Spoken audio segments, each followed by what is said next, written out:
UFC Welterweight division, sponsored by Limitless and Smiles CBD. And your referee in charge after the bell is Josh Stewart.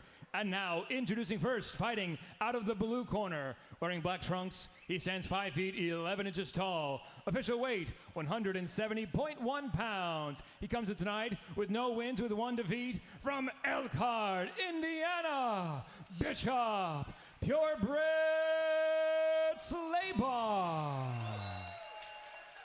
And now, introducing his opponent across the cage, fighting out of the red corner, wearing black with white trim, he stands 6 feet tall. Official weight, 170.1 pounds. He comes in tonight with a record, 1 victory and no defeats, from Algonquin, Illinois, the Visigoth, Dominic Gallo. We've got Dominic Gallo in the black and white trim trunks, and Bishop Slabaugh is in the straight black with white writing. Both of these guys look very focused here tonight. I think this is going to be a good fight to start off. You always try to start hot, David. Let's go, Dom. You got Dominic Gallo. He believes his key to victory is his endurance. And on the other side, we have got Bishop Slabaugh says, I need to stand and outwork my opponent. Head the right hand right off the bat by Gallo. Gallo coming out throwing that right hand. He's not wasting any time getting the business here. Just laying him on him. This reminds me of some old school pride fighting back in the day here. We're talking about some Don Fry action. Gallo being pressed against the cage. No, pressing Slabaugh against the cage right now. Slabaugh looking to get control here on that single leg. Gallo attacking the guillotine perhaps, but Gallo with a big jump. Slabaugh staying committed to that takedown. So we can see early on maybe the wrestling, despite what we thought, the wrestling is going to be a huge game plan for him. Gallo taking the back of Slabaugh. And again, another mat return. A big takedown by Dominic Gallo. On top, pass left. You got Bishop Slabaugh on his back, Dominic Gallo on top. These guys started hot, David. Gallo here in the half mount here, half guard. He seems to want to just kind of smother his opponent here. I mean, initially as the pace started, he seemed like he wanted to maybe bang, but once you feel your opponent for the first time, you kind of get a feel of where you want to go. It seems like the mat and just controlling his opponent may be the key to victory for him tonight. Yeah, Gallo, this is kind of when the fight starts. Like, you got the jitters out, now you're kind of finding your rhythm, getting your breathing down. Slabaugh on his back, and Gallo in top position. In half guard here on top is Gallo. I mean, he's being a lot more methodical than he started off in the beginning. Right here in this half guard, I don't even look to see him wanting to pass. I think he's good here, maybe gonna posture up and like throw some strikes perhaps. Yeah, Slabaugh, he's not rushing. He's taking his time as well, catching his breaths. Ooh, he's got an arm isolation. Dominic Gallo has got the right arm of Slabaugh's arm isolated. Partial crucifix here, generally not a good position. It looked like Slabaugh was going to try to go for a leg attack there off of his back. However, that's always dangerous because it leaves your face exposed. Gallo again on top. Peppering punches to Bishop Slabaugh.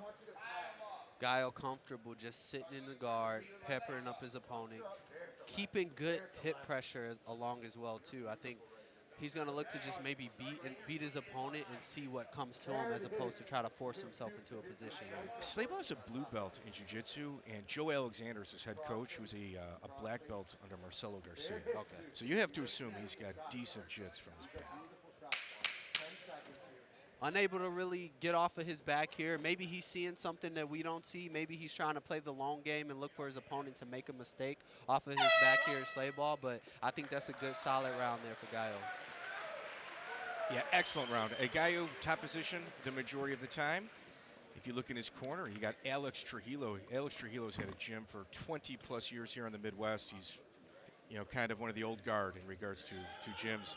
Mikey Barnaby and Matthew Martinez in his corner.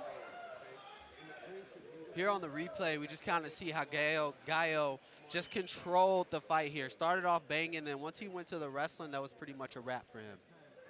And Bishop Slabaugh getting his instructions from Joe Alexander, another guy that's been around a long time.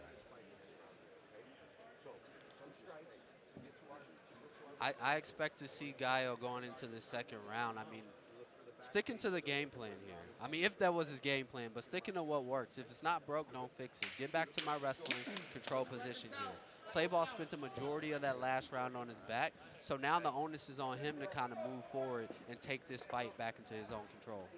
Absolutely. Round 2 is starting. Once again, we've got Dominic Gallo in the red corner and Bishop Slabaugh in the blue corner. Double jab, sets up a big right, just misses, and back into the clinch is Dominic Gallo. Gallo right back to cage control. They're both here in this over-under position.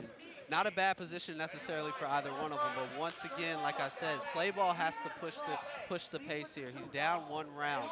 He's looking a bit tired here, so I don't know. I don't know if I like what I'm seeing. Dominic Gallo again in top position after a shot by Bishop Slabaugh. North-south position.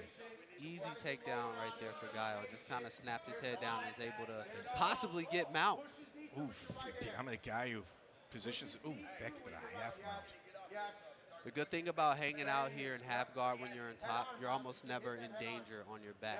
I look to see Gallo maybe even try to set up that arm triangle as he's wrestling in that cross-body position. Dominic Gallo, I mean, there's a strength difference between the two, and if you're Bishop Slabaugh, sometimes you got to let your opponent throw you around a little bit in order to tire them out. It goes back to also getting that feel, too. Like, once you have a good foundation of defense and you're comfortable there, let your opponent move you around, kind of feel and see where he's going to, but it seems like Slabaugh is just laying on his back. And I mentioned earlier in the first round, maybe he sees something that we don't. Maybe he's trying to play the long game. You see him attacking the Kimura here. I don't know if he's going to be able to get the angle, but it's definitely something that's going to keep his opponent thinking as he's on top there. Let's keep him honest, absolutely. Dominic Gallo has just been in top position or in a dominant position this entire fight. Gallo would be smart if he just dragged his opponent against the cage here. So if he puts Slabaugh's back against the cage, that kind of prevents the Kimura lock from being able to be extended, and then he can work out of it. I think he's still in a solid position here to advance. Heavy punch by Gallo.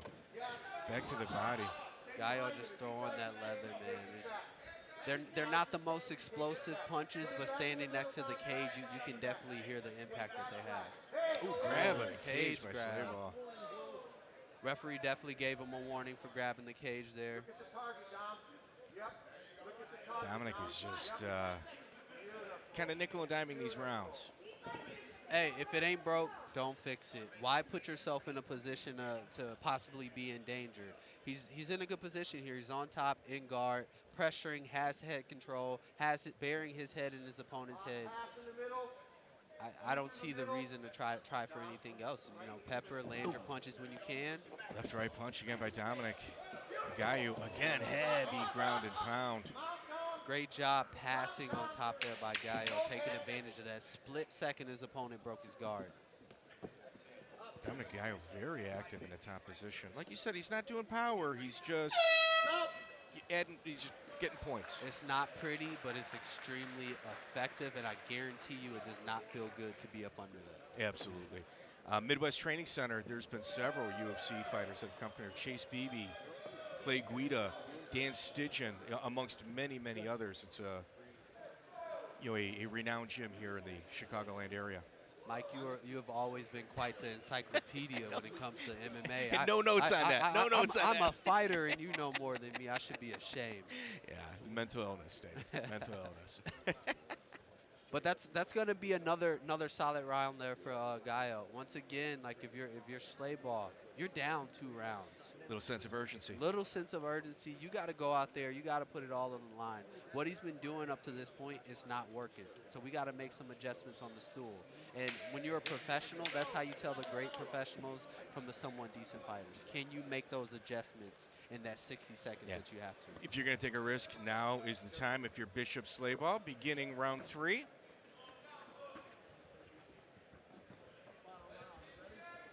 Third round, and we are started. Both fighters to the center of the ring. Overhand left hook connects.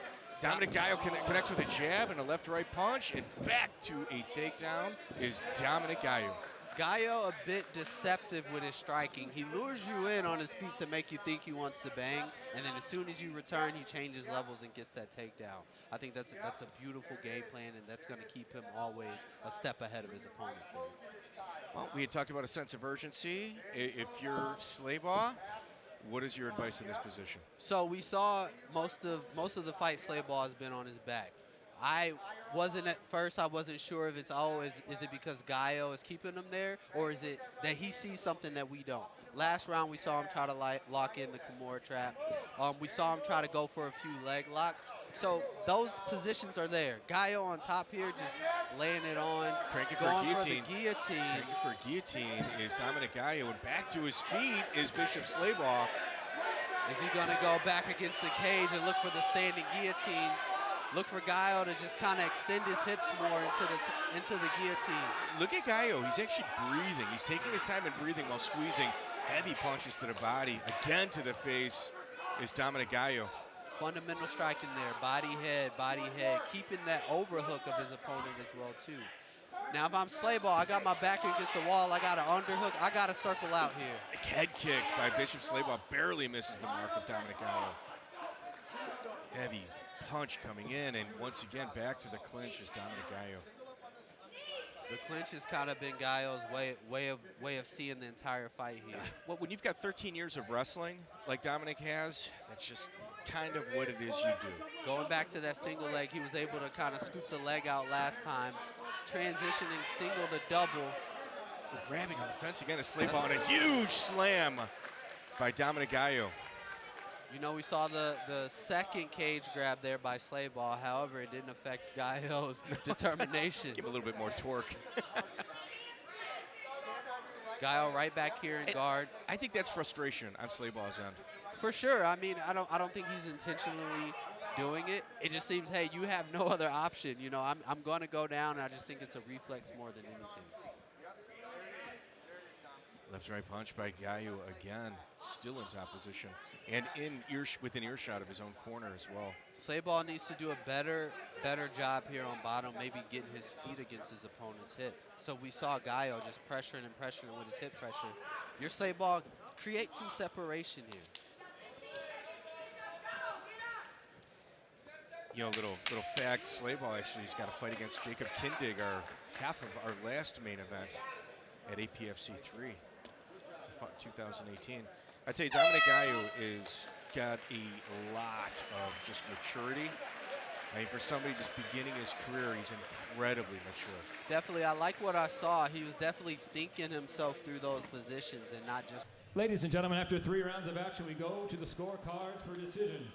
Our judges at cage side scored the contest 30-27, 30-27, and 30-26. All for your winner by unanimous decision, the Visigoth, Dominic Gallo.